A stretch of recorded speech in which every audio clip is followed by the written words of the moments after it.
करंथियों के नाम पौलुस रसूल का पहला खत और उसका 7वां बाब जो 40 आयात पर मुश्तमिल है।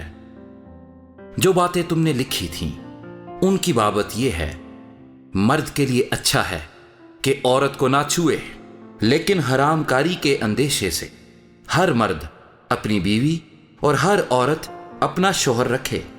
शौहर बीवी का हक अदा करे और वैसा ही बीवी शौहर का। बीवी अपने बदन की मुख्तार नहीं बल्कि शौहर है। इसी तरह शौहर भी अपने बदन का मुख्तार नहीं बल्कि बीवी।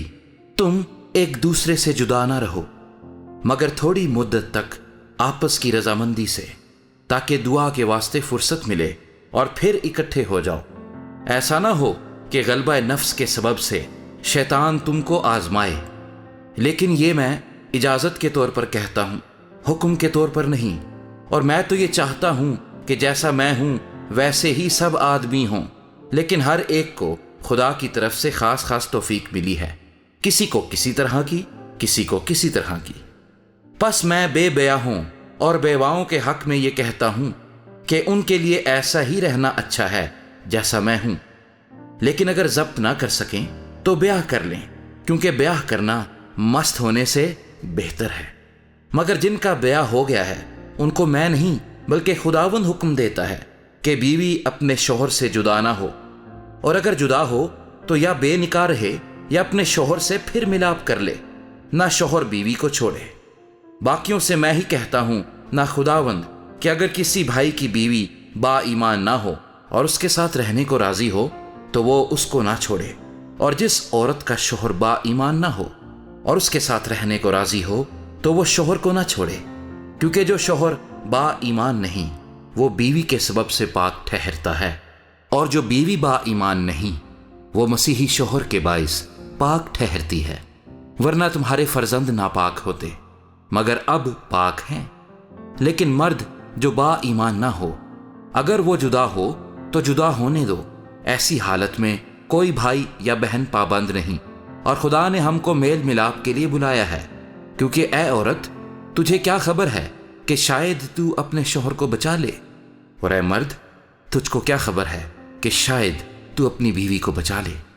मगर जैसा खुदावंद ने हर एक को हिस्सा दिया है और जिस तरह खुदा ने हर एक को बुलाया है उसी तरह वो चले। और मैं सब कलीसियाओं में ऐसा ही मुकर्रर करता हूं, जो मख्तून बुलाया गया वो नामख्तून ना हो जाए, जो नामख्तूनी की हालत में बुलाया गया वो मख्तून ना हो जाए। ना खतना कोई चीज है ना नामख्तूनी, बल्कि खुदा के हुक्मों पर चलना ही सब कुछ है। हर शख्स जिस हालत में बुलाया गया हो उसी में रहे।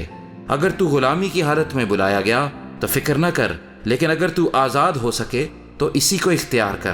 क्योंकि जो शख्स गुलामी की हालत में खुदावंद में बुलाया गया है वो खुदावंद का आज़ाद किया हुआ है। इसी तरह जो आज़ादी की हालत में बुलाया गया है वो मसीह का गुलाम है। तुम कीमत से खरीदे गए हो, आदमियों के गुलाम ना बनो। ए भाइयों, जो कोई जिस हालत में बुलाया गया हो वो उसी हालत में खुदा के साथ रहे। कंवारियों के हक में मेरे पास खुदावंद का कोई हुक्म नहीं, लेकिन दयानतदार होने के लिए जैसा खुदावंद की तरफ से मुझ पर रहम हुआ उसके मुआफिक अपनी राय देता हूँ। बस मौजूदा मुसीबत के ख्याल से मेरी राय में आदमी के लिए यही बेहतर है कि जैसा है वैसा ही रहे। अगर तेरी बीवी है तो उससे जुदा होने की कोशिश न कर, और अगर तेरे बीवी नहीं तो बीवी की तलाश न कर। लेकिन तू ब्याह करे भी तो गुनाह नहीं, और अगर कंवारी ब्याही जाए तो गुनाह नहीं। मगर ऐसे लोग जिस्मानी तकलीफ पाएंगे और मैं तुम्हें बचाना चाहता हूँ। मगर ए भाइयों, मैं ये कहता हूँ कि वक्त तंग है, बस आगे को चाहिए कि बीवी वाले ऐसे हों कि गोया उनकी बीवियां नहीं, और रोने वाले ऐसे हों गोया नहीं रोते, और खुशी करने वाले ऐसे हों गोया खुशी नहीं करते, और खरीदने वाले ऐसे हों गोया माल नहीं रखते, और दुनियावी कारोबार करने वाले ऐसे हों कि दुनिया ही के ना हो जाएं, क्योंकि दुनिया की शक्ल बदलती जाती है। बस मैं ये चाहता हूं कि तुम बेफिक्र रहो। बेब्याह शख्स खुदावंद की फिक्र में रहता है कि किस तरह खुदावंद को राजी करे, मगर ब्याह हुआ शख्स दुनिया की फिक्र में रहता है कि किस तरह अपनी बीवी को राजी करे। ब्याही और बेब्याही में भी फर्क है।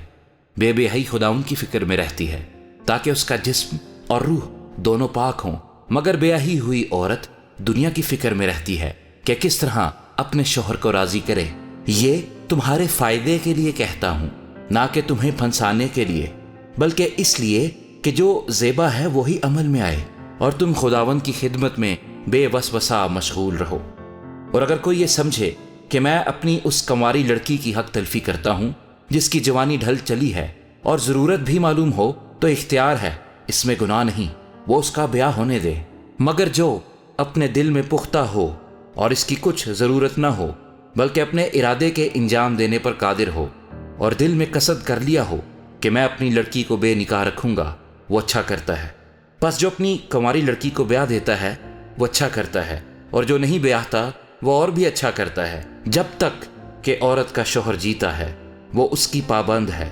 پر جب اس کا شوہر مر جائے تو جس سے چاہے بیاہ کر سکتی ہے، مگر صرف خداوند میں۔ لیکن جیسی ہے اگر ویسی ہی رہے تو میری رائے میں زیادہ خوش نصیب ہے، اور میں سمجھتا ہوں کہ خدا کا روح مجھ میں بھی ہے۔